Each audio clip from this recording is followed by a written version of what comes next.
राम राम। नमस्कार। आज अपना राजस्थान जीके में बहुत ही इंपॉर्टेंट टॉपिक है, बहुत ही आसान सा टॉपिक है। राजस्थान के प्रतीक चिन्ह।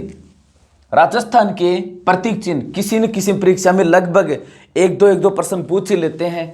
सबसे पहले देखो, जिस तरह से भारत के राज्य पशु, राज्य पक्षी प्रतीक है, इसी प्रकार से राजस्थान के भी राज्य पशु पक्षी ये प्रतीक चिन्ह है। सबसे पहले राजस्थान का राज्य पशु, ये राजस्थान का राज्य पशु कौन सा है? चिंकारा। राजस्थान का राज्य पशु क्या है? चिंकारा। ये शुतुरमुर्ग के समान होता है, शुतुरमुर्ग के समान होता है। पहला क्वेश्चन, राजस्थान सरकार ने इसको राज्य पशु का दर्जा कब दिया? तो राज्य पशु का दर्जा दिया 22 मई 1981 को, 22 मई 1981 को।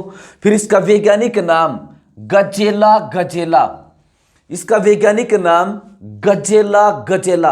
अंग्रेजी में तो इसको कहते हैं ये द ग्रेट इंडियन बस्टर्ड कहते हैं। अब देखो, ये वैज्ञानिक नाम इसका गजेला गजेला और ग्रेट इंडियन बस्टर्ड कहते हैं, गोडावण को कहते हैं। अब देखो, ये कौन सी प्रजाति का है? एंटीलोप प्रजाति का है, पशु है ये चिंकारा। राजस्थान में और सर्वाधिक कहां पर पाया जाता है? तो राजस्थान में सबसे ज्यादा पाया जाता है यहां पर जोधपुर में। ये जोधपुर राजस्थान में सर्वाधिक कहां पर पाया जाता है? जोधपुर में। इसका उपनाम हिरण जैसा होता है और हिरण से छोटा होता है, इसलिए इसको छोटा हिरण भी कहते हैं। किसको? चिंकारा को। फिर देखो, ये चिंकारा के लिए प्रसिद्ध अभ्यारण्य कौन सा है? नाहरगढ़ अभ्यारण्य। और नाहरगढ़ है कहां पर? जयपुर में है। ठीक है, तो राज्य पशु चिंकारा, इसको राज्य पशु का दर्जा 22 मई 1981 को। इसका वैज्ञानिक नाम गजेला गजेला, एंटीलोप प्रजाति का और पशु है। इसका उपनाम छोटा हिरण। ये सर्वाधिक कहां पर? जोधपुर में। और इस सबसे ज्यादा या इसके लिए प्रसिद्ध अभ्यारण्य कौन सा है? नाहरगढ़ अभ्यारण्य, जो है कहां पर? जयपुर में है। अब देखो, राजस्थान का राज्य पक्षी, राज्य पक्षी कौन सा है? गोडावण। राजस्थान का राज्य पक्षी कौन सा है? गोडावण। इसको राज्य पक्षी का दर्जा दिया गया था 21 मई 1981 को, यानी चिंकारा को दिया था 22 मई 1981 को। इससे एक दिन पहले राज्य पक्षी गोडावण, इसको दर्जा दिया था 21 मई 1981 को। इसका वैज्ञानिक नाम क्रायोटिस नाइग्रिसेप्स। राज्य पक्षी गोडावण का वैज्ञानिक नाम क्रायोटिस नाइग्रिसेप्स। ठीक है, स्थानीय भाषा में इसको क्या कहते हैं? गोडावण को सोहन चिड़ी, शर्मिला पक्षी, माल मोरडी, गुधन मेर, सारंग। इसके स्थानीय भाषा में नाम शर्मिला पक्षी, सोहन चिड़ी, माल मोरडी, गुधन मेर, सारंग भी कहते हैं। ठीक है, ये सबसे ज्यादा और कहां पर पाया जाता है? राष्ट्रीय मरु उद्यान, जो जैसलमेर और बाड़मेर में है, और क्षेत्रफल की दृष्टि से राजस्थान का सबसे बड़ा अभ्यारण्य है, वहां पर ये गोडावण पाया जाता है। तो गोडावण सर्वाधिक कहां पर? राष्ट्रीय मरु उद्यान में सबसे ज्यादा पाए जाने के कारण से राष्ट्रीय मरु उद्यान को गोडावण की शरण स्थली भी कहते हैं। ठीक है, अब देखो, इसके बाद में IUCN की रेड डाटा बुक में इसको कब दर्ज किया गया था? 2011 में। रेड डाटा बुक में किसको दर्ज किया जाता है? वे प्रजातियां पशुओं की, पक्षियों की या पेड़ पौधों की, वे प्रजातियां जो विलुप्त होने के कगार पर होती हैं, उनको दर्ज किया जाता है। तो गोडावण को विश्व रेड डाटा बुक में कब दर्ज किया गया था? 2011 में। ठीक है, राजस्थान सरकार द्वारा इसके संरक्षण हेतु प्रोजेक्ट ग्रेट इंडियन बस्टर्ड शुरू किया गया। इसको अंग्रेजी में गोडावण को ग्रेट इंडियन बस्टर्ड कहते हैं। तो राजस्थान सरकार ने यह विलुप्त न हो, इसको बचाने के लिए, इसकी संख्या में वृद्धि करने के लिए कार्यक्रम चलाया था राजस्थान सरकार द्वारा। इसके संरक्षण हेतु प्रोजेक्ट ग्रेट इंडियन बस्टर्ड की शुरुआत की गई थी। यह विश्व पर्यावरण दिवस के अवसर पर 5 जून 2013 को की थी। राष्ट्रीय मरु उद्यान जैसलमेर और बाड़मेर में है, वहां से इसकी शुरुआत वो की थी। प्रिय भोजन कौन सा? इसका मूंगफली व तारा मीरा। तो राजस्थान का राज्य पक्षी गोडावण, राज्य पक्षी का दर्जा 21 मई 1981 को। वैज्ञानिक नाम क्रायोटिस नाइग्रिसेप्स, माल मोरडी, गुदन मेर, सारंग, सोन चिड़ी, शर्मिला पक्षी इसको स्थानीय भाषा में कहते हैं। इसको विश्व रेड डाटा बुक में दर्ज करके गए थे 2011 में। राजस्थान सरकार ने इसके संरक्षण के लिए प्रोजेक्ट ग्रेट इंडियन बस्टर्ड की शुरुआत वो कब की थी? 5 जून 2013 को की थी।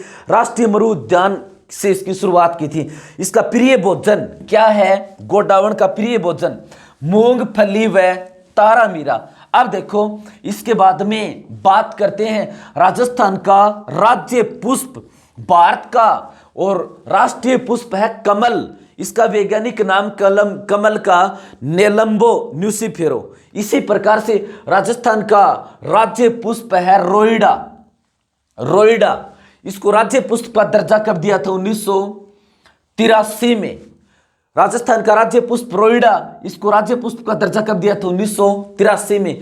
इस रोइडे के पुष्प का वैज्ञानिक नाम टिकोमेला आडुलेटा। टिकोमेला आडुलेटा। और ये रोइडा राजस्थान में सबसे ज्यादा कहां पर पाया जाता है? तो पश्चिमी राजस्थान में पाया जाता है रोइडा। इसका वैज्ञानिक नाम टिकोमेला आडुलेटा सर्वाधिक कहां पर? पश्चिमी राजस्थान में पाया जाता है। इसका उपनाम रेगिस्तान का सांगवान, मरुस्थल की शोभा। सांगवान जो सबसे ज्यादा दक्षिण राजस्थान में पाया जाता है, और सांगवान की लकड़ी मजबूत होती है, हल्की होती है, महंगी होती है। तो राजस्थान के अंदर सांगवान, पश्चिमी राजस्थान में सांगवान से इसकी तुलना कर दी, इसकी लकड़ी भी मजबूत होती है और महंगी होती है। तो पश्चिमी राजस्थान का या सांगवान या रेगिस्तान का सांगवान, मरुस्थल की शोभा, ये इसके पुष्प जब खिलते हैं पश्चिमी राजस्थान में तो मरुस्थलीय क्षेत्र बहुत ही सुंदर लगता है, इसलिए इसको मरुस्थल की शोभा भी कहते हैं। ठीक है, इसके पुष्प कब खिलते हैं? ये प्रश्न भी एक बार आरपीएससी में पूछा गया था। तो रोइडे के पुष्प कब खिलते हैं? अप्रैल में खुलते हैं। इसको जोधपुर के अंदर इसका क्या नाम है? मारवाड़ा टीक। जोधपुर, रोइडे के पुष्प को जोधपुर में क्या कहते हैं? मारवाड़ टीक के नाम से इसको जाना जाता है। ठीक है, फिर देखो इस जो रोइडे का पौधा है, इसको नुकसान पहुंचाने वाला एक चूहा है, उस चूहे का नाम जरविल। जरविल नामक चूहा इसकी जड़ों को काटता है। तो राजस्थान का राज्य पुष्प रोइडा, रोइडे को राज्य पुष्प का दर्जा 1983 में। इसका वैज्ञानिक नाम टिकोमेला आडुलेटा। ये सर्वाधिक पश्चिमी राजस्थान में पाया जाता है। रोइडे का वैज्ञानिक उपनाम रेगिस्तान का सांगवान, मरु शोभा। रोइडे के पुष्प कब खिलते हैं? अप्रैल में खिलते हैं। जोधपुर में इसको क्या कहते हैं? मारवाड़ टीक कहते हैं। और जरविल नामक चूहा इसकी जड़ों को काटता है, यानी रोइडे को नुकसान पहुंचाता है। अब देखो राजस्थान का राज्य वृक्ष खेजड़ी। राजस्थान का राज्य वृक्ष खेजड़ी, इसको राज्य वृक्ष का दर्जा कब दिया गया था? पहला क्वेश्चन 31 अक्टूबर 1983 को। 31 अक्टूबर 1983 को खेजड़ी को राज्य वृक्ष का दर्जा दिया गया। इसका वैज्ञानिक नाम प्रोसेसिप सिनेरेरिया। खेजड़ी का वैज्ञानिक नाम प्रोसेसिप सिनेरेरिया। अब देखो इसका उपनाम थार, राजस्थान का कल्प वृक्ष, थार का कल्प वृक्ष, रेगिस्तान का गौरव, भारतीय मरुस्थल का सुनहरा वृक्ष। खेजड़ी का वैज्ञानिक नाम राजस्थान का कल्प वृक्ष, थार का कल्प वृक्ष, रेगिस्तान का गौरव, यानी रेगिस्तानी इलाकों में बहुतायत से पाया जाता है, रेगिस्तान का गौरव, भारतीय मरुस्थल का सुनहरा वृक्ष। ठीक है, 5 जून 1988 को इसके ऊपर 60 पैसे की डाक टिकट जारी की गई। तो खेजड़ी वृक्ष के ऊपर 60 पैसे की डाक टिकट कब जारी की गई थी? 5 जून 1988 को। खेजड़ी वृक्ष के नीचे कौन से देवताओं के और जो थान या मंदिर होते हैं? तो प्रमुख तो है गोगा जी, इसके अलावा जुझार बाबा के मंदिर भी इसके नीचे बने होते हैं। ज्यादातर पूछते हैं गोगा जी का थान किस वृक्ष के नीचे होता है? तो खेजड़ी वृक्ष के नीचे। इसके अलावा जुझार बाबा के मंदिर भी इसके नीचे बने होते हैं। इसको देखो शास्त्रों में नाम क्या है खेजड़ी का? समी, यानी भारत के प्राचीन धर्म ग्रंथों में इसका नाम है समी। विश्नोई जो वन्य जीवों के संरक्षण के लिए प्रसिद्ध हैं, वो भी इसको क्या कहते हैं? समी। तमिल भाषा में इसका नाम क्या है? पे मे। शास्त्रों में नाम समी, विश्नोई भी इसको समी कहते हैं। तमिल भाषा में इसका नाम पे मे।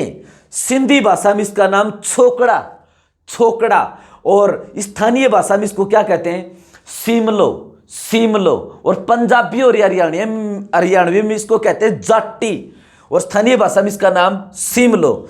इसकी आयु, पेड़ की लगभग आयु कितनी होती है, 5000 वर्ष आयु होती है खेजड़ी के वृक्ष की लगभग आयु। ऑपरेशन खेजड़ा, खेजड़ी बचाने के लिए राजस्थान के अंदर एक अभियान चला था, उस अभियान का नाम ऑपरेशन खेजड़ा। ये चला कब था, 1991 के अंदर चला था। और खेजड़ली दिवस ये कब मनाया जाता है, 12 सितंबर को खेजड़ली दिवस मनाया जाता है। देखो ये खेजड़ली क्या है, राजस्थान में वनों को बचाने से संबंधित एक आंदोलन हुआ था। देखो राजस्थान में वनों को बचाने के लिए पहला बलिदान दिया गया था 1604 में रामसड़ी नामक स्थान के ऊपर। दो कर्मा व गोरा नामक दो महिलाओं ने, ध्यान रहे, राजस्थान में वनों को बचाने के लिए पहला बलिदान 1604 में कर्मा और गोरा ने दिया था। राजस्थान में वनों को बचाने के लिए दूसरा बलिदान ये दिया था 1700 ईस्वी सन में दिया था। वनों को बचाने के लिए दूसरा बलिदान 1700 ईस्वी में दिया था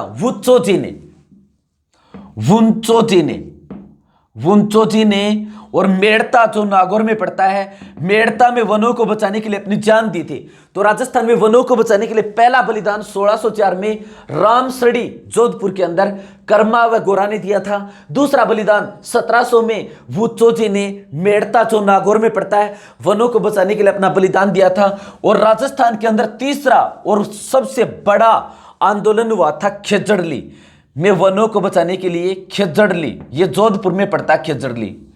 खेजड़ली जोधपुर में मारवाड़ का शासक था अभय सिंह। मारवाड़ का शासक था अभय सिंह। उसने अपने दीवान या सामंत गिरधर दास को, उसका दीवान था गिरधर दास, मारवाड़ का शासक था अभय सिंह, उसका दीवान था गिरधर दास। उसको मारवाड़ रियासत में पेड़ काटने के लिए भेजा। पेड़ राजकीय कार्य की आवश्यकता के लिए पेड़ों की आवश्यकता हुई, पेड़ काटने के लिए भेजा। तो मिशनोई संप्रदाय के लोग जो जाम्बो जी के संत होते हैं उन्होंने इसका विरोध किया।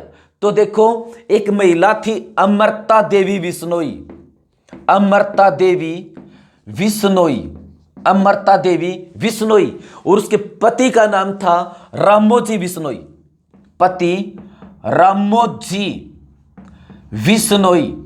तो अमृता देवी बिश्नोई ने नेतृत्व किया। और जो राजा के सैनिक पेड़ काट रहे थे, इन्होंने पेड़ों से आपस में चिपक गए ये। तो देखो इस गिरधर दास ने आदेश दिया कि जो लोग पेड़ों के चिपके हुए हैं उनको भी मार दो। तो इस तरह से खेजड़ली गांव जोधपुर में, और ये 12 सितंबर, और ये घटना 12 सितंबर 1730 के अंदर, और 363 लोग मारे गए थे। 363 में से 69 महिला और 294 पुरुष थे। 294 पुरुष थे। ये राजस्थान में वनों को बचाने के लिए सबसे बड़ा आंदोलन है।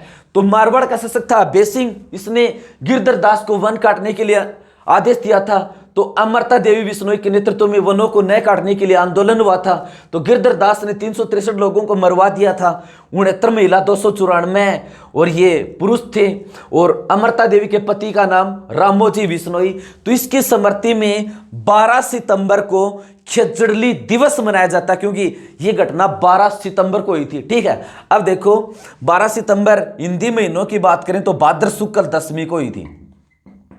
भाद्र शुक्ल दशमी को यह घटना हुई थी। इसलिए खेजड़ली गांव जोधपुर में भाद्र शुक्ल दशमी को वृक्ष मेला लगता है। इसके अलावा वृक्ष मेला और कहीं पर भी नहीं लगता। तो एक प्रश्न ऑटोमेटिक, विश्व का एकमात्र वृक्ष मेला कहां पर लगता है? खेजड़ली गांव जोधपुर में। आगे बात करते हैं, प्रथम खेजड़ली दिवस कब मनाया गया? 12 सितंबर 1978 को। खेजड़ली दिवस 12 सितंबर को मनाया जाता है। पहला खेजड़ली दिवस कब मनाया गया? 12 सितंबर 1978 को। अमृता देवी के नाम से एक अमृता देवी मर्ग वन क्षेत्र है। तो अमृता देवी मर्ग वन क्षेत्र कहां पर है? जहां पर यह घटना हुई थी, खेजड़ली जोधपुर में। अमृता देवी मर्ग वन क्षेत्र कहां पर है? खेजड़ली जोधपुर में है। फिर देखो, अमृता देवी वन्य जीव पुरस्कार, राजस्थान में वन एवं वन्य जीवों के संरक्षण के लिए अमृता देवी वन्य जीव पुरस्कार, इसकी शुरुआत हुई थी 1994 में। राजस्थान के अंदर वन एवं वन्य जीवों के संरक्षण के लिए सबसे बड़ा पुरस्कार कौन सा है? अमृता देवी वन्य जीव पुरस्कार। राजस्थान में वन्य जीवों के संरक्षण के लिए सबसे बड़ा पुरस्कार कौन सा?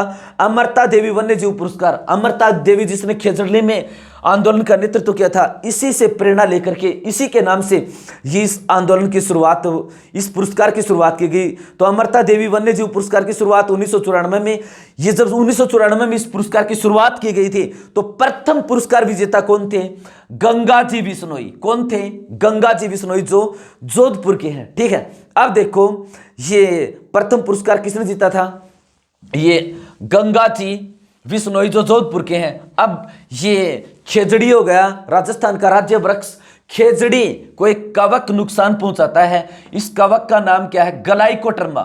तो खेजड़ी जिससे भी पेड़ सूख जाता है, ग्लाइकोडर्मा नामक कवक इसकी जड़ों को काटता है, नुकसान पहुंचाता है। इसके चारे को क्या कहते हैं? चारा, लूम या लूंग। खेजड़ी के चारा क्या कहलाता है? लूम या लूंग। इसका जो फल होते हैं वो कच्चे फल क्या कहलाते हैं? सांगरी। और पक्के फल क्या कहलाते हैं? खोखा। इसके पुष्प क्या कहलाते हैं? मिंजर। खेजड़ी के पुष्प मिंजर, इसके कच्चे फल सांगरी, पक्के फल खोखा, और इसका पत्तियों का चारा क्या कहलाता है? लूम कहलाता है। ठीक है, और खेजड़ी राजस्थान के अंदर सर्वाधिक किस क्षेत्र में है? तो इसका उत्तर होगा शेखावाटी। खेजड़ी राजस्थान में सबसे ज्यादा किस क्षेत्र में है? तो सर्वाधिक किस क्षेत्र में है? ये शेखावाटी क्षेत्र में है। फिर से सुन लीजिए, इसको राज्य वृक्ष का दर्जा कब दिया गया था? 31 अक्टूबर 1983 को। इसका वैज्ञानिक नाम प्रोसेसिव सिनेरेरिया, राजस्थान का करप वृक्ष, थार का क्लब वृक्ष, रेगिस्तान का गौरव, भारतीय मरुस्थल का सुनहरा वृक्ष। और 5 जून 1988 को इसके ऊपर 5.60 पैसे की डाक टिकट जारी की गई। राजस्थान में सबसे ज्यादा, राजस्थान के कुल वन क्षेत्रफल के, और ये कितने भाग पर पाए जाते हैं? 2/3 भाग के ऊपर ये पाए जाते हैं।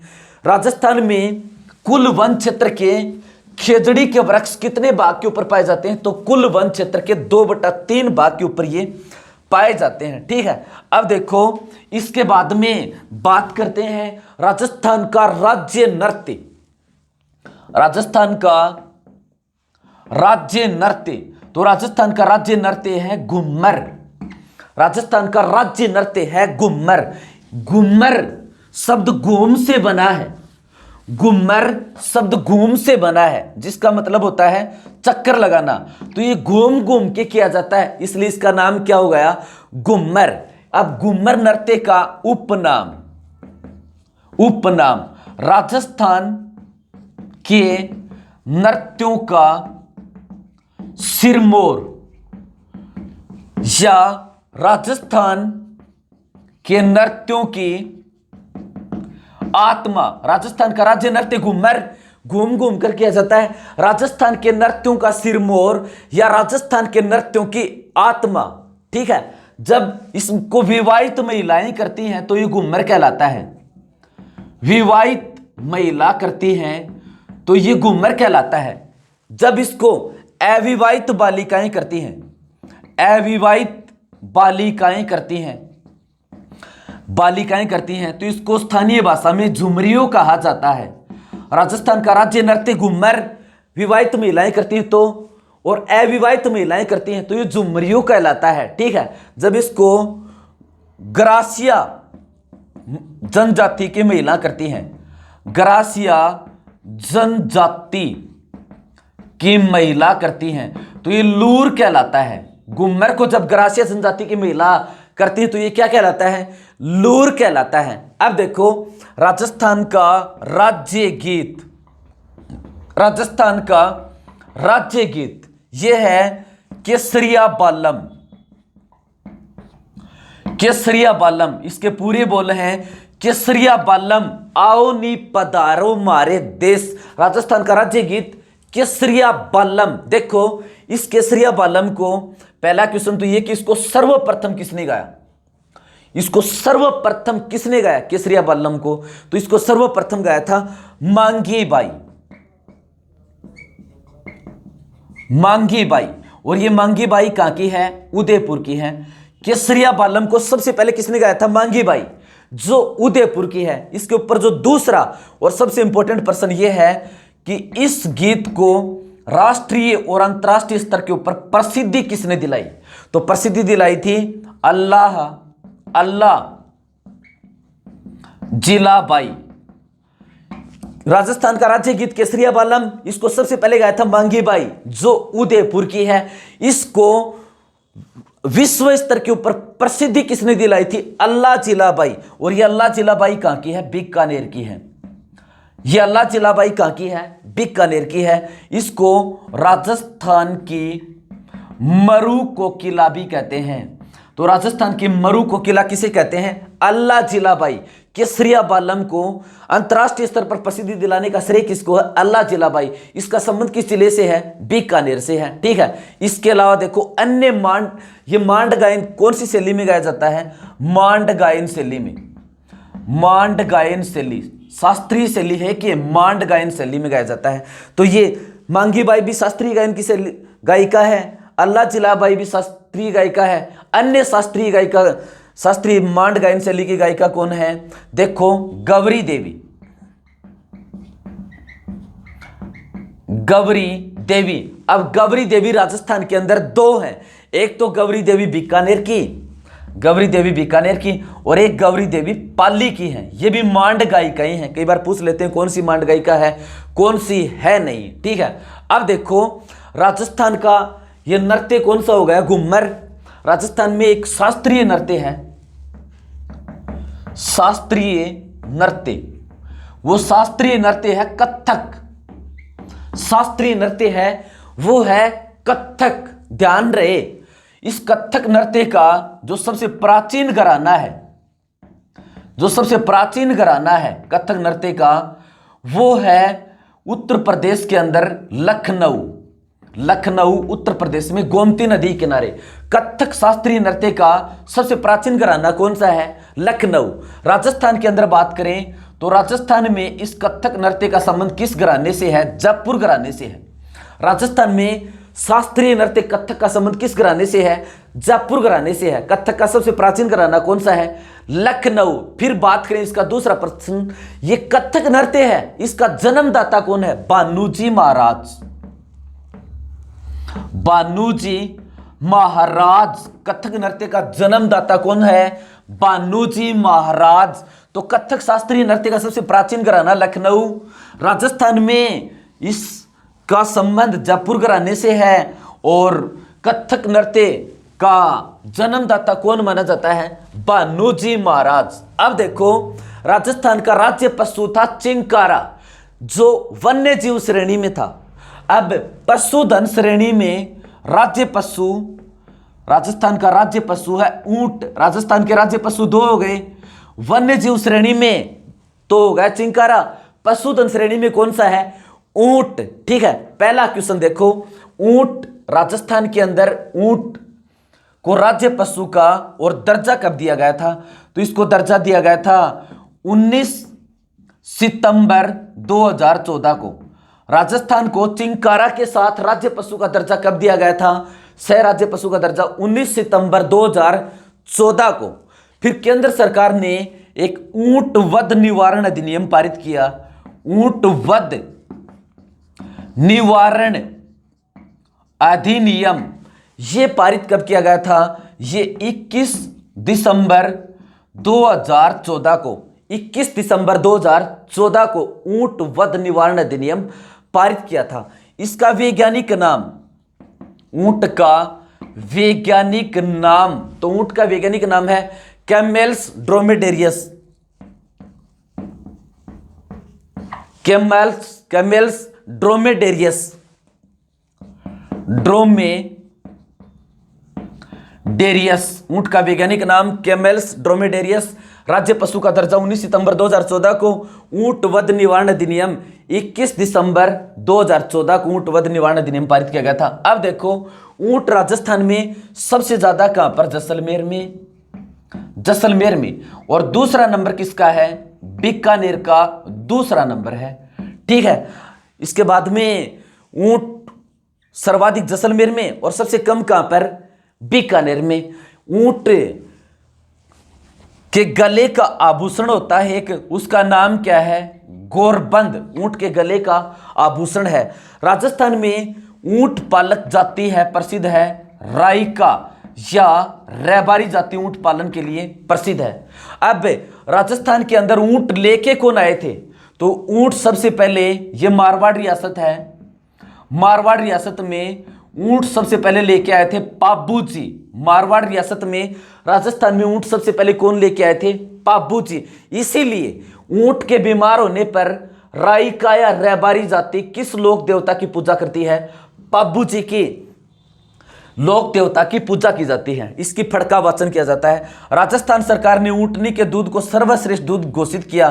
कब घोषित किया था, सन 2000 में घोषित किया था। ठीक है, अब देखो, मधुमेह के रोगियों के लिए सबसे उत्तम दूध भी किसका माना जाता है, ऊंटनी के दूध। ऊंटनी का दूध सबसे उत्तम माना जाता है। ऊंटनी के दूध को जमाया नहीं जा सकता, यानी इसका दही नहीं बनता, क्योंकि इसमें कैल्शियम की कमी पाई जाती है। जब रैबारी जाति के लोग ऊंटों के झुंड को एक स्थान से दूसरे स्थान के ऊपर ले जाते हैं, तो कुछ आदमी उनके पीछे चलते हैं, दाएं बाएं आगे पीछे उनको समूह में चलाते हैं।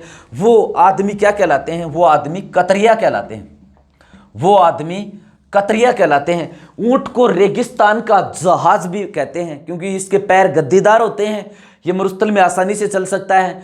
ये कई दिनों तक बिना पानी पिए रह सकता है, क्योंकि इस तरह से इसकी कुब्बड़ होती है, ये कुब्बड़, और कुब्बड़ के अंदर इसके वसा जमी होती है। तो क्या कारण है कि ऊंट लंबे समय तक बिना पानी पिए रह सकता है, क्योंकि इसके कुब्बड़ में वसा जमी होती है, इसलिए लंबे समय तक बिना पानी पिए रह सकता है। ठीक है, अब देखो, इसके बाद में ये ऊंट महोत्सव कहां पर मनाया जाता है, तो ऊंट महोत्सव मनाया जाता है बीकानेर में।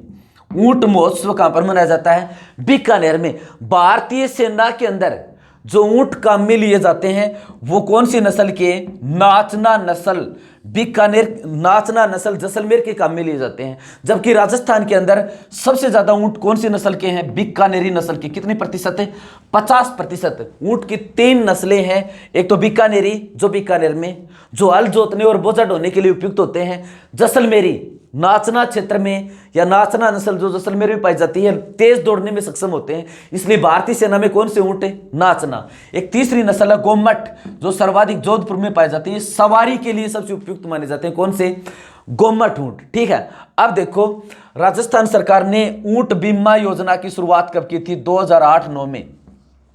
ऊंट पालकों के लिए ऊंट बीमा योजना की शुरुआत की थी 2008-9 में। अब देखो, राजस्थान का राज्य खेल, राजस्थान का राज्य खेल, तो राज्य खेल है बास्केटबॉल। राजस्थान का राज्य खेल बास्केटबॉल, और बास्केटबॉल को राज्य खेल का दर्जा कब दिया था, 1948 में राज्य खेल का दर्जा दिया था। कई बार इसमें पूछते हैं कि इस बास्केटबॉल में खिलाड़ी कितने होते हैं, तो बास्केटबॉल में खिलाड़ी होते हैं 5। राजस्थान का राज्य खेल बास्केटबॉल, इसको राज्य खेल का दर्जा दिया था 1948 में। इसमें खिलाड़ी कितने होते हैं, 5 खिलाड़ी होते हैं।